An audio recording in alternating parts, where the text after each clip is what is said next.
Мынандай екен бауырлар, адам кешірмесе, мамандар ескертеді, кешірмесе ол мына жерде тұрады дейді. Бұл құр тұра бермейді екен. Бұл нәрсе дамиды екен. Шайтан өткен ол келеді ғой уасвасамен. Бұны үлкейдеді екен. Сөйтіп ол кешірілмеген нәрсе ол адамды дұшпандыққа айналдырады дейді. Yani сол адамды сен жек көруге бастайсың. Онымен тоқтамайды адам. Одан кейін оны жауыздық қылуға әрекет қылады екен. Онымен тоқтамайды дейді. Yani соның түбіне жетпей, сол нәрсе тоқтамайды дейді. Мамандар ескертіп жатыр. Одан гөрі ең дұрыс вариант не екен оны? Алып таста болды. Не істейсің оны?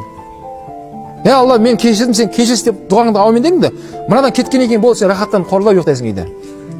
Түсінедім? Адамдар ұйықтай алмайын дейді. Неге ұйықтай алмайсың? Өткен мияң толып тұр ғой сен. Пәленшен жек көресің, түленшен жек көресің, ана оңбаған, мына оңбаған, бәрі оңбаған үшін. Қоғамда сол бір ғана қалды, әдем бұл, қалған бәрі қуып кетті.